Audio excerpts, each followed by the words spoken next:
Bonjour à toutes et à tous.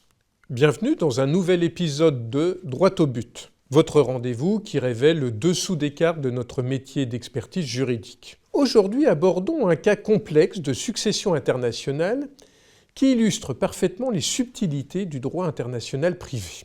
Imaginez, Monsieur X, de nationalité française, s'est installé au Danemark où il s'est marié et a eu 2 enfants, mineur au moment de la succession. Il n'est jamais revenu en France et décède en avril 2015. Son patrimoine se trouve principalement au Danemark, mais il possédait une maison située dans le nord de la France, héritée de son vivant. Le père de Monsieur X veut acheter la maison de son fils prédécédé. La famille est unanime sur la vente de cette maison à son père. Pour autant, ce dernier se montre insistant, menaçant même le notaire, ce qui complique la gestion de la succession. N'oublions pas qu'à l'époque, la succession devait être réglée en appliquant 2 lois différentes selon le lieu du décès et la localisation des biens. Celui de la loi danoise qui régit les biens mobiliers et les biens immobiliers situés au Danemark, la loi française qui s'applique à la maison située en France. Dans cette situation, le notaire doit donc morceler la succession.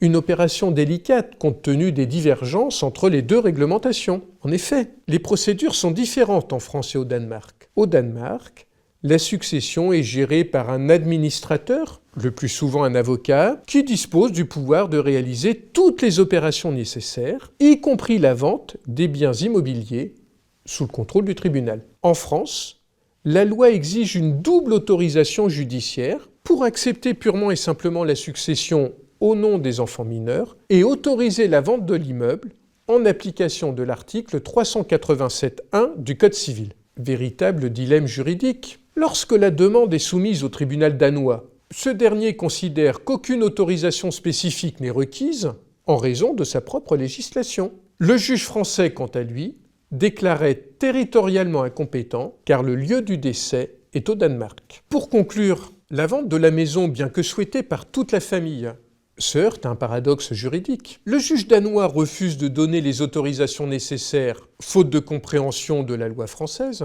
tandis que le juge français se déclare territorialement incompétent. Depuis le règlement successoral européen, entré en vigueur le 17 août 2015, la succession serait entièrement soumise au droit danois. Cette analyse a aiguisé votre curiosité ? Pour en savoir plus, abonnez-vous à notre page. À très bientôt pour un nouvel épisode de Droit au but qui décrypte pour vous des situations juridiques complexes.